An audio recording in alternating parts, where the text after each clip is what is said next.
Roglic. Has he crashed on the descent?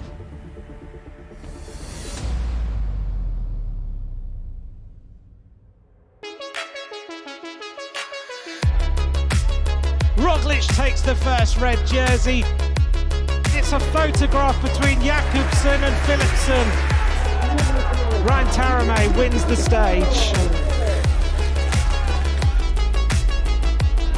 Here comes Jakobsen on the line. Big crash in the peloton. It's going to be 2 wins in the Vuelta for Jasper Philipsen. Magnus Cort wins the stage. Oh, big crash of Valverde. Michael Storer takes stage 7. Jakobsen takes his second stage win. Damiano Caruso wins.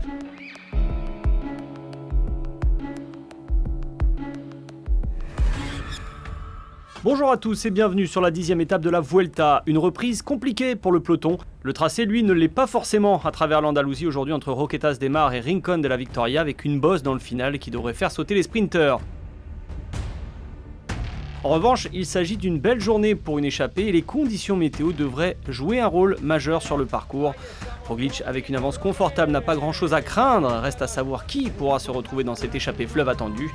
Quelques équipes, notamment DSM, AG2R Citroën ou IF Education Nippo, qui roulent pour les étapes, voudront forcément être de la partie.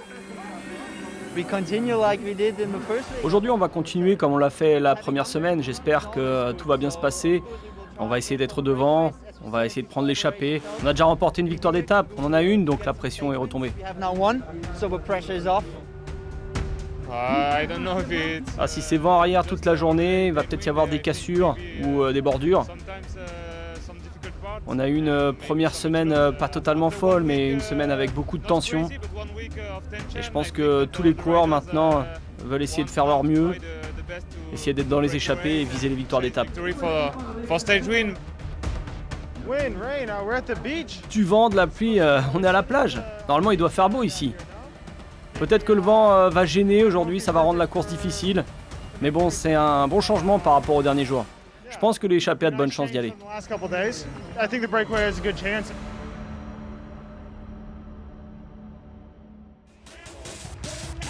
L'étape est complètement folle sur la première partie du parcours, avec les conditions météo difficiles de faire partir une échappée sans difficulté, bordures, cassures, et finalement la bonne échappée ne part qu'après 70 km de lutte intense à près de 48 km/h de moyenne, avec vent favorable. On retrouve une trentaine de coureurs avec les équipes précédemment annoncées. Lilian Calmejean est bien là pour AG2R Citroën avec 2 coéquipiers. Lawson Craddock pour IF est présent avec 2 coéquipiers également, dont Magnus Cort Nielsen, déjà vainqueur d'étape sur cette Vuelta. DSM est aussi de la partie avec 3 coureurs, dont Storer, déjà vainqueur d'étape. Il est accompagné d'Arensman et Thusveld. Parmi les coureurs à suivre, le mieux classé au général, c'est Odd Christian Eiking et Guillaume Martin, 2 coureurs à moins de 10 minutes au général. Matteo Trentin, l'ancien champion d'Europe, sera l'homme à battre. Il faudra également surveiller Luis Leon Sanchez, Andrea Baggioli, Maximilian Schartmann ou encore Kenny Lisonde, ex-porteur du maillot rouge de leader, est toujours présent quand il s'agit de rouler à l'avant de la course. Jumbo-Visma imprime un petit tempo en tête de peloton et à environ 70 km de l'arrivée, l'écart dépasse les 7 minutes. Le futur vainqueur d'étape se trouve bien dans cette échappée de plus de 30 coureurs. Alors que le scénario de la victoire à l'avant de la course prend encore plus d'ampleur avec plus de 9 minutes d'avance pour le groupe de tête, un autre scénario commence à poindre, celui pour le maillot rouge de leader. Odd Christian Eiking, récent deuxième de l'Arctic Race et leader virtuel de la course devant Guillaume Martin.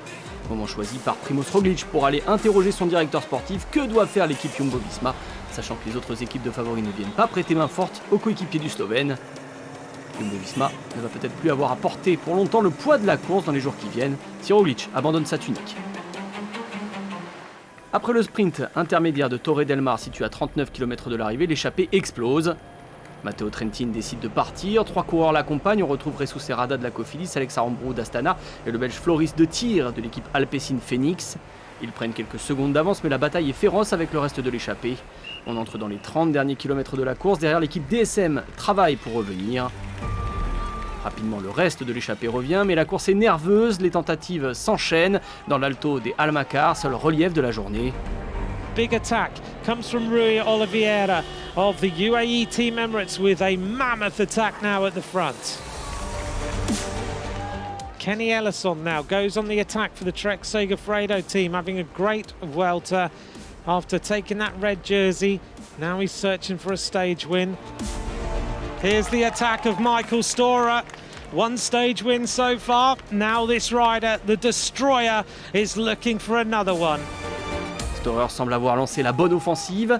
Derrière, les équipes de favoris commencent à rouler pour limiter l'écart à l'arrivée sur le groupe de tête, mais la prise de pouvoir d'Eiking, voire de Martin qui attaque le Norvégien dans l'ascension est quasiment inévitable. L'Australien de la DSM, Storer, passe en solitaire au sommet de l'Alto del Almacar avec plus de 30 secondes d'avance sur un groupe de chasse et file vers la victoire d'étape. Le peloton, lui, entre dans la difficulté du jour et Primož Roglič, comme pour punir les autres favoris qui ont laissé faire aujourd'hui, décide de passer à l'offensive. Roglič goes on the attack in the red jersey and he goes flying out of this group now. This is a huge attack by Roglič. Roglič lui va se faire une belle frayeur dans la descente et voir revenir ses adversaires, sauf Egan Bernal, encore une fois distancé aujourd'hui. Storer lui savoure les derniers kilomètres et s'offre une nouvelle victoire sur cette Vuelta. He has raced away to the finish here in Rincon de la Victoria. Well, it is a victorious day for the Australian. He's going to make it 2 wins in La Vuelta. The crowd are cheering him into the race finish. He looks around now. Take a bow, Michael Storer. 2 wins in La Vuelta as he wins into Rincon de la Victoria. DSM have another stage. Here comes the chase, and now we will record the time because odds Christian Eiking on the back of this group might be about to give Intermarché Wanty Gobert another day in red. 23 seconds is the time. Comme attendu, Roglič lui abandonne sa tunique de leader. At 11 minutes and 49 seconds behind Michael Storer, Primož Roglič is going to be behind odd Christian Eiking by around 2 minutes. Doublé pour DSM et pour Michael Storer, l'Australien et son équipe DSM, toujours offensifs, ont donc réussi à empocher une course très ouverte. La tactique d'attaquer à quelques kilomètres du sommet s'est avérée payante pour Storer.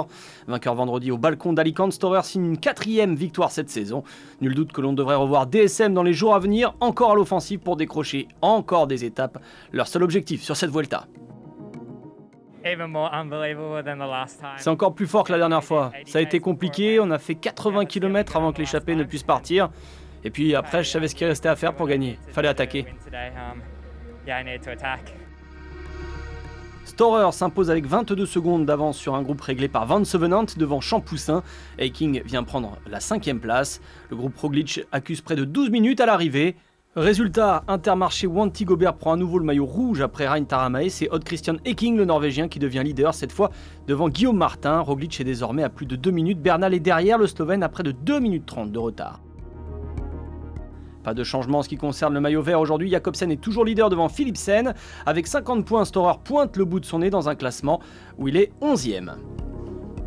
Damiano Caruso est toujours le porteur du maillot de meilleur grimpeur, mais les DSM ne sont pas loin. Bardet et Storer, qui a pris le maximum de points aujourd'hui, sont en embuscade.